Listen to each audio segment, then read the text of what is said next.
Okay, so in this video, we're going to continue talking about Newton's law of gravitation as we start finishing up this unit.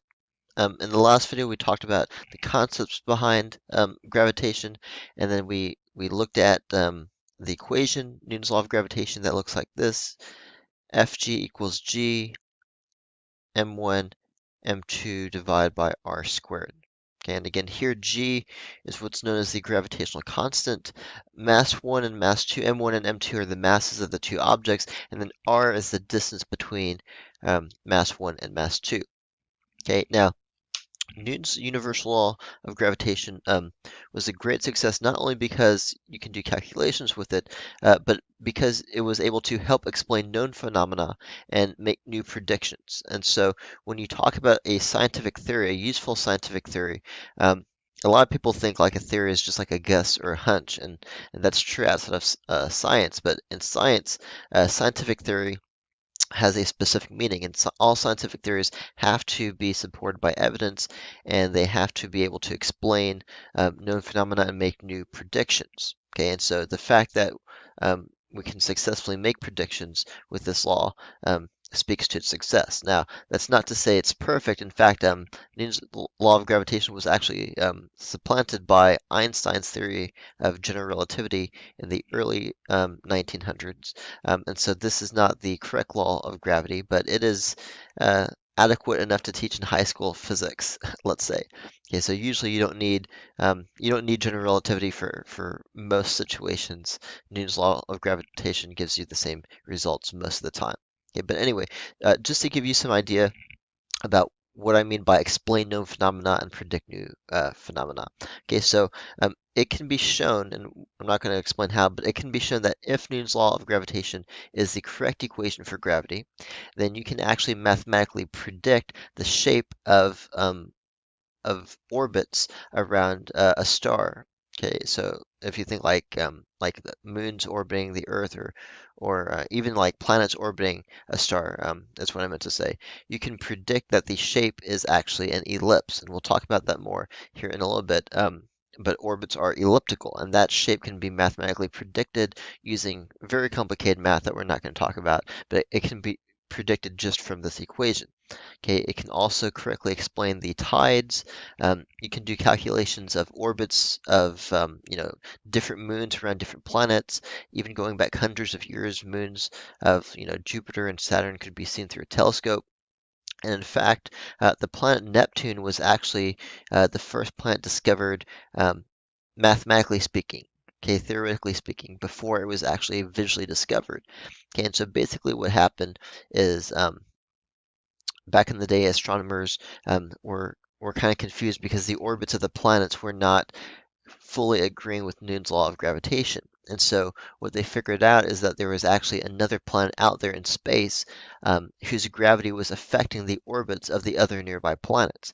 And using what they knew about gravity, like Newton's law of gravitation, they were able to predict where this mysterious planet should be and point the telescope over there, and they discovered Neptune. Okay, and so that's actually how that planet was discovered. Um, so it was able to make a prediction, and then we found a planet there. Okay, which is really cool. We can use our understanding of gravity to understand like why are planets and stars round, because of the symmetry that's inherent in the gravitational force. Um, when masses pull each other, or everything with mass pulls on everything else that has mass, and because of the symmetry of that force, um, if there's enough mass there, you end up with like spheres in space. So that's why, the Earth is mostly a sphere. The sun is mostly a sphere. Objects that don't have enough mass for that to happen, like asteroids, sometimes end up with like weird looking shapes, but that's why bodies in space are spherical. Okay, and so all these things can be explained, and predictions can be made using Newton's law of gravity. Okay, so one thing I want to talk about before we get into orbits is if you take a look at the equation, we talked about this in the last video, when you're talking about an object close to the Earth, so let's say one of these masses is the mass of the Earth, the farther you get from the Earth, the weaker the gravitational force. But if you look at the structure of this equation, even as r gets bigger, the force of gravity does not become zero. Okay, there is a very common misconception out there, and I don't really know why, but there's a common misconception that there's no gravity in space. And that is definitely not true. Okay, there is a ton of gravity in space. That's what causes the Earth to, orbit the sun, and the solar system orbits a galaxy. Um, I don't know why so many people think there's no gravity in space, but that's definitely not the case. If you look at this equation, the only way for the force of gravity to become zero would be for the distance would basically have to go to like infinity, because then if the number on bottom gets really big, the force of gravity gets really small. Okay, but even then it can't really be zero. If you were to graph this, the shape of this graph would look something like this, and you would get what's called an asymptote. And so this graph would never actually touch zero. So there is in fact gravity in space. So that begs the question of why do so many people think there's no gravity in space? And I think it's probably due to the fact that they've seen astronauts in the space shuttle just kind of floating in the space shuttle. And so they think, oh, well, there's no gravity in space. But that's not actually the case. Okay, and so let's ask the question, why do astronauts appear weightless in space? And I use weightless in air quotes here because um, there is gravity in space. So how are orbiting satellites created? So I want to talk about that and kind of use that to frame the answer to this other question. So let's say we want to, we're on Earth, and let's say we want to shoot a satellite into space. Now, I definitely cannot draw this very well. Okay, so just pretend that this ball is a satellite and we're trying to launch it um, into space. Okay, so if we have a projectile, we know what happens if we shoot a projectile. Okay, it's going to go up and it's going to come down. Okay, if we shoot it faster, it's going to come up and it's going to go down. The idea of putting a satellite in orbit is that we shoot it so fast with so much velocity that as it falls towards the Earth, because of how fast it's moving, even though it's being pulled towards the Earth, it's moving so fast sideways that it actually misses and keeps going. And then it keeps going and going and going. Okay, it doesn't fall into the Earth because of its sideways velocity, its tangential velocity, or its linear velocity, whatever you want to call it. And so that's basically how orbiting satellites are created. Okay, we give them enough sideways velocity, and so rather than fall straight into the Earth, they just keep on orbiting. Okay, so that's how an orbit works. In other words, the only force acting on the satellite once we shoot into space is gravity. And so the satellite is in free fall by definition. Okay, the only force acting on it is the force of gravity. Okay, the only reason it doesn't get pulled in towards the Earth is because of its motion. So if a satellite were just to stop moving all of a sudden, then it would get pulled into the Earth and it would crash. Same thing with the moon. If you think about the forces acting on the moon, the only force acting on the moon is gravity. Okay, that means that in fact that was Newton's big discovery. And so, why does the moon not crash into the Earth? It's the exact same thing. Now, the moon is a little farther away from Earth than most satellites, but it's the exact same thing. The moon is pulled towards the Earth. It is in free fall towards the Earth. It is falling towards the Earth, but it never hits the Earth because it's moving so fast that it always keeps missing. Okay, why do the astronauts appear weightless in space? Well, last semester we talked about like what if you're in an elevator and the cable is cut, what would the scale read? Well, if you cut the cable in an elevator, the scale is going to read zero because you're in free fall. Okay, that means there's no normal force pushing up on you. That means the scale would read zero. Why do the astronauts appear weightless in space? Because they are also in free fall. Okay, they are also falling towards the Earth, just like the moon and just like every other satellite. The space shuttle itself is in free fall.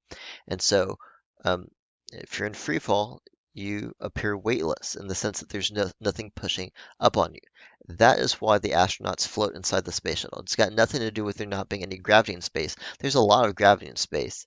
It has to do with the fact that they are in motion. So if the space shuttle were to all of a sudden like stop moving sideways, it would fall towards the Earth, and that would be bad. Although they would still be floating until they entered the Earth's atmosphere and slowed down and caught on fire and stuff.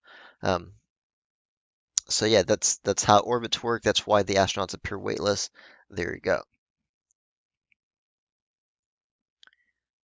All right, so now let's talk more about orbits. Just to throw some a definition at you, there's a term that you might want to know that is called synchronous orbit. Okay, and so when you see the term synchronous orbit, a synchronous orbit, if you read the definition, is an orbit in which an orbiting object has a period equal to the rotational period of the object that is being orbited. Remember, period by definition is the time it takes to complete one rotation or revolution. So in other words, if you look at this animation, I don't know if you can see it. In other words, the Earth has a period of rotation of 24 hours. Okay, a satellite in synchronous orbit would also take 24 hours to orbit the Earth. Okay, so in other words, it's basically matched up its same angular, they both have the same angular velocity, in other words. Okay, so that's what is meant by a synchronous orbit. If you're talking about an orbit around the Earth, we call it geosynchronous because geo means Earth, and so geosynchronous orbit. The benefit of this type of orbit is because the Earth is rotating and the satellite is rotating at the exact same with the exact same period. If you point a satellite, if you point a satellite dish at that satellite, you never have to adjust the satellite dish, okay? Because that one patch of sky that you're pointing the dish at, that satellite is always going to be right over that location of the Earth. Because even though the Earth is moving, the satellite is also moving with it. And so, if you have satellite TV, or if you know anyone that has satellite TV, um, you know that you might have to sometimes make adjustments to your antenna, but for the most part, you point it at one patch in the sky and you're good to go. Okay, because those types of satellites are in a geosynchronous orbit.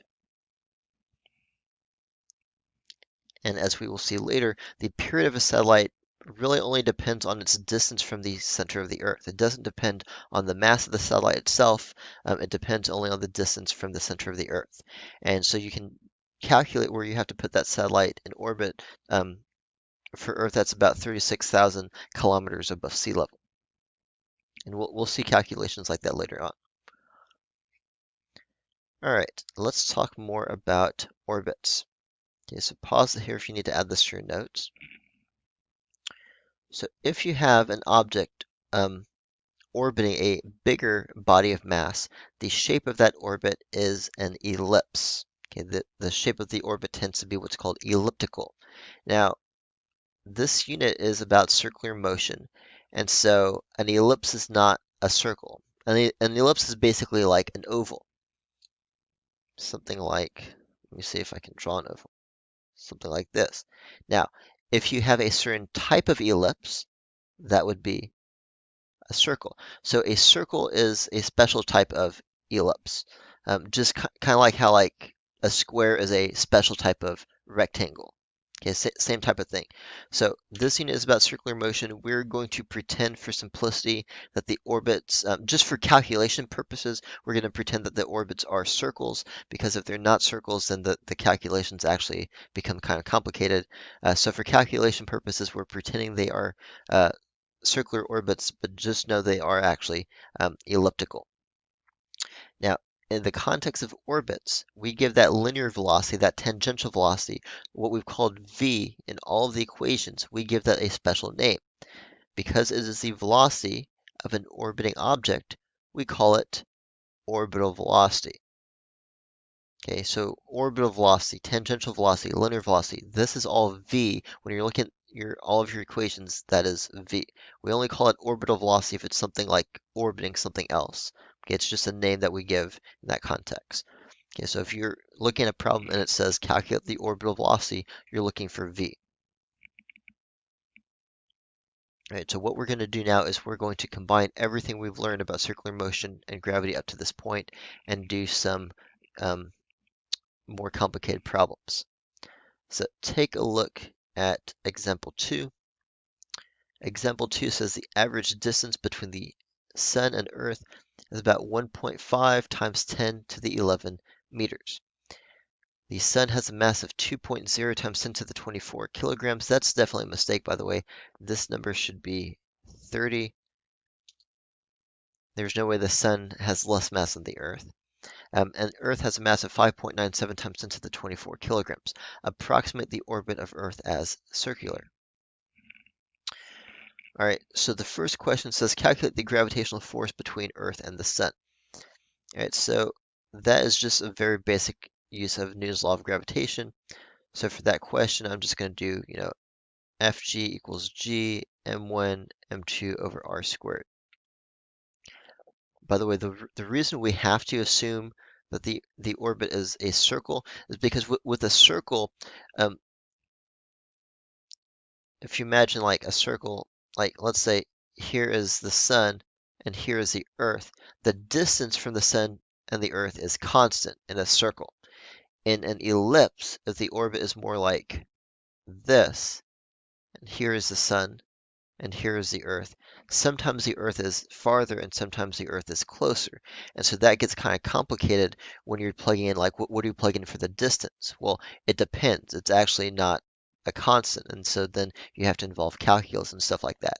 Okay, so that's why we're approximating the orbit of Earth as circular. Otherwise, the calculations become too complicated. Okay, so anyway, this first question is a simple calculation question. We have 6.67 times 10 to the negative 11 times the mass of the Sun, that's 2 times 10 to the 30. Which one is mass 1, which one is mass 2 make no difference. The two forces are equal and opposite. Okay, so the Sun puts a force on the Earth puts the same force back on the Sun. That's just because of Newton's third law. All right, so I'm plugging this into my calculator as soon as I write this down. Just your basic calculation with Newton's law of gravitation. Okay, so I've got 6.67. Do make sure you put parentheses around everything as you're doing these calculations. That's a big place where people set the problem up correctly and they just end up getting the wrong value for the answer. And also don't forget to square the distance on the bottom. Okay, so what you should get is 3.54 times 10 to the 22 newtons. Very basic type of problem. Okay, pause there, write that answer down because I'm going to erase this in just a sec. Okay, now the second question says calculate the tangential velocity of Earth around the Sun, and I could easily say calculate the orbital velocity of Earth around the Sun, and it would be the exact same thing, or the linear velocity, whatever. The way you do this is very simple. What have we been talking about but centripetal force? Okay, so when you're doing a problem with centripetal force, m is the mass of the object that is moving in a circle. On the left side, you write down the sum of the radial forces. Okay, so let's do this for the Earth. Well, there's only one force on the Earth. That's the force of gravity from the Sun. So that means on the left side, I have Fg. Now, just to be more specific, I want to show you something. Fg is g m1 m2 over r squared. And I'm going to rewrite that slightly. I'm going to write g m Sun times m Earth divided by the distance between them squared. And on the right side, this mass is the mass of the object that is moving in a circle, which in this case would be the Earth. Okay, so this would be m Earth times v squared divided by r. Now, if you're paying close attention, hopefully you've noticed something. It was very clear that this r in this equation is the distance between mass 1 and mass 2. That r does not stand for radius. This r on the left side does stand for radius. They do not represent the same thing. But coincidentally, it just so happens that in a circular orbit, let's say this is the sun, and let's say this is the Earth. If the orbit is a circle, pretend this is a circle, it just so happens that the distance between the two objects coincidentally happens to also be the radius of the circle. Okay, so because we're treating this as a circular orbit, mathematically speaking, we can treat these two r's as being the same thing, even though they don't necessarily have the same meaning. They just happen to be the same in this particular context. Okay, and so if we multiply both sides by r, we should see that one of the r's cancels. Okay, r divided by r squared, that cancels there. And we also have the mass of the Earth on both sides of the equation, and so that is also going to cancel out. So I have g m sun divided by r is equal to v squared. And so I just need to take the square root of both sides, and I will be done with the question.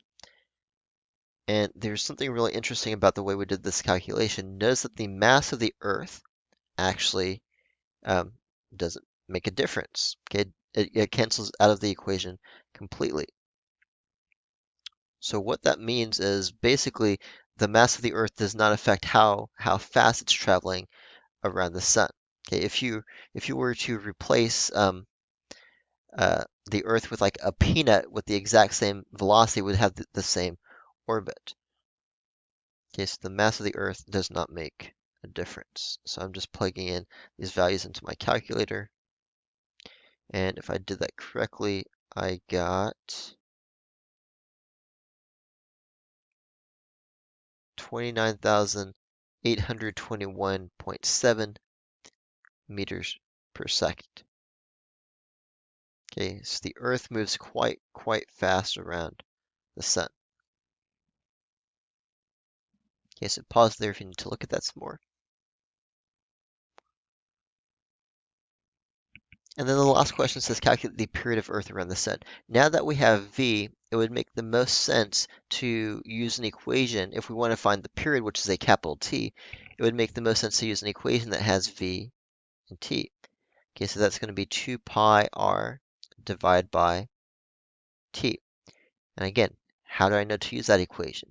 Well, I'm looking for this. There's only so many equations that have period in it. I just found this. Okay, so that's like a context clue. Usually when I'm doing problems, I'm trying to like lead you down the path to find what you need to get something else. Okay, so that means the period would just be 2 pi r divided by v. So let's see what we get. 2 times pi times 1.5 times 10 to the 11. And then I'm going to divide by that big old number we just found, 29,821.7. And I get the period is a very big number. And I'm not even going to write the decimal place because it's so small compared to the rest of the number. That is a lot of seconds. Okay, now just to put that into context so we can make meaning of what it is we just calculated, let's see how many seconds that actually is. Okay, so we have 316,03758 seconds. I know that there are 3,600 seconds in 1 hour, and I know that there's 24 hours in 1 day. I'm just trying to reduce this down so I can put some context into what I just found. Okay, and I find that the period, if you convert that to days, is about 365.8 days, which is about what it should be, which is about a year. Now it's slightly off, it's slightly more than it should be, but then again, it's an approximate calculation. We're only using estimated values for everything, and also we approximate the orbit of Earth as a circle. Okay, but there you go. Pause there, make sure you understand everything we did in this example, and then in a second, I want you to try to do the next one on your own.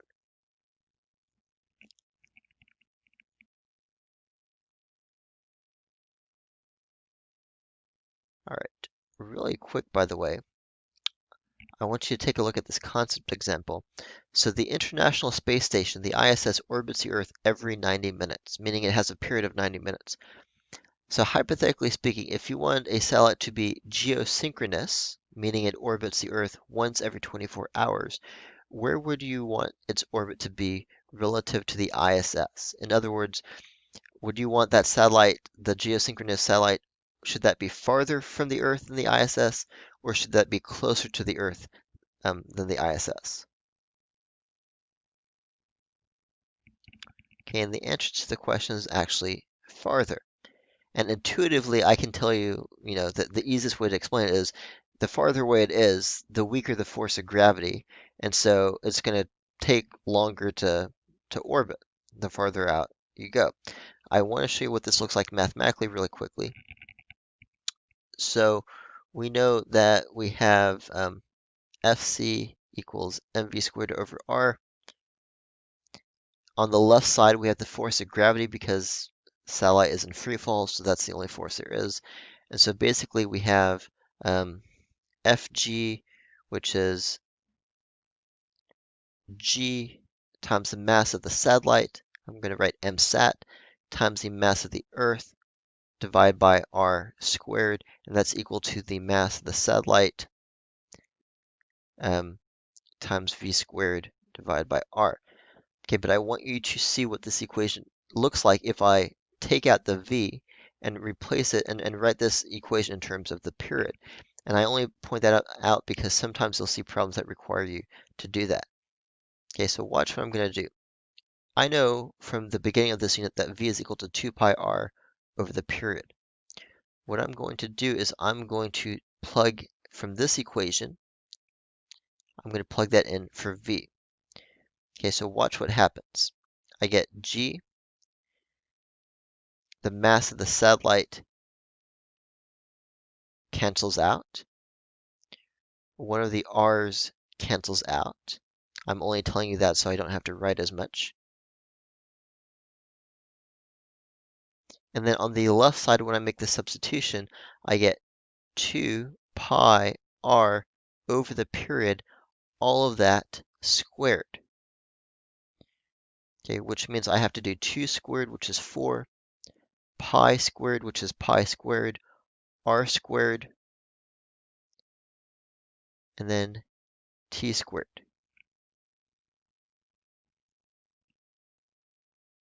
Okay, and I'm going to rearrange this equation just slightly so you can see something. Okay, so here's my equation. I've got 4 pi r, or 4 pi squared r squared over the period squared. I can actually multiply both sides by r to get this r out of the denominator. If I multiply on the right side though, that squared actually becomes a cubed, so I get r cubed. And then if I divide both sides by 4 pi squared, divide by 4 pi squared, I get this expression right here. And there's lots of different ways to write this expression. I just wrote it in the way that like appealed to me at this time. If you look at this expression, first of all, I want to point out that the left side, g me divided by 4 pi squared, all of that stuff is a constant, which means that the right side of this equation also has to be a constant. So it's a really interesting law. It's actually one of Kepler's laws. I don't remember which one. I want to say it's maybe Kepler's third law that we don't talk about in IB physics. But if you ever wanted to do your own investigation, you could read more into Kepler's law. But it's interesting that the ratio of the distance cubed divided by the period squared, that ratio is a constant regardless of the mass of the planet or the satellite. And so we actually Kepler figured this out by looking at the distances and periods of all the different planets orbiting the sun. What he found was that this ratio of distance cubed to period squared was always the same. It was that ratio was the same for Mercury, Venus, Earth, Mars, all the planets he could see, and it's just kind of like an interesting mathematical consequence that you get from rearranging this equation. So, just something I wanted to share with you. All right, I want you to try to answer example 2.5 on your own, and then we will stop this video here. Okay, so pause it here. Let me make this a little bit bigger. Try to answer example 2.5 on your own. Just a couple of hints. Don't forget to be very careful with the unit conversions. Time has to be in seconds, of course, but also distance has to be in meters. Okay, so see if you can answer this question.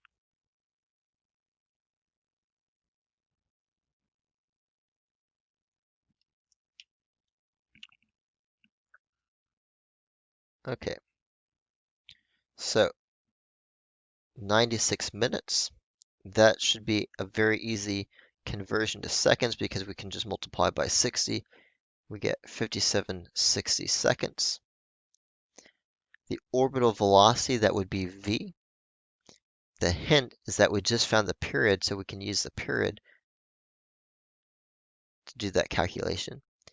Here, r is the radius of the circle, which also happens to be the distance from the center of the Earth, which is 7,000 kilometers. But to convert that to meters, we have to multiply by 1,000. So it's actually 7 million meters after you convert from kilometers to meters, and then divide by 5760. So we do 2 times pi times 7 million.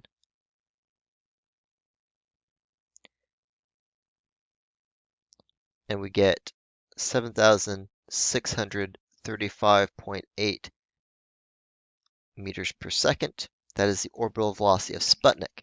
Now the last question says calculate the mass of the Earth. Now the only way to get mass of the Earth in the equation is by using the centripetal force equation.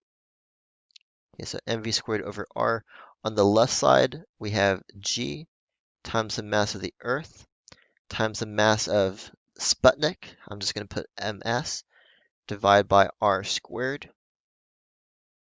And then on the right side, we have ms v squared divided by r. Very interestingly enough, the mass of Sputnik cancels out. Okay, and so to get the mass of the Earth, all you have to do is rearrange this equation, do a little bit of algebra, and I will tell you what that answer is momentarily. Your answer might be slightly off because of rounding. That's okay. 2, 3, 4, 5, 6. I'm just typing this into my calculator, 6.67 times 10 to the negative 11. Okay, for the mass of the Earth, I get about 6.11 times 10 to the 24. And if you got something close to 6 times 10 to the 24, that's probably fine. This is all a rough estimate anyway. If it's a little bit off because of rounding, I don't really care about that as long as you did the calculation correctly. Notice, by the way, that we're able to do this calculation to find the mass of the Earth just by looking up at the sky and seeing how long it takes Sputnik to go around. We're able to find the mass of the Earth, which I think is pretty cool. Okay, just using basic concepts in physics. Think about that because you can't put the Earth on a scale. So one of the only ways you can find the mass of something as big as the Earth is by seeing how its gravity affects things in orbit around it. All right, so hopefully you answered that question correctly. In the next video, we will be finishing up this unit. We only have one more thing left to talk about in this unit. As always, please let me know if you have any questions, and I'll see you guys in the next video.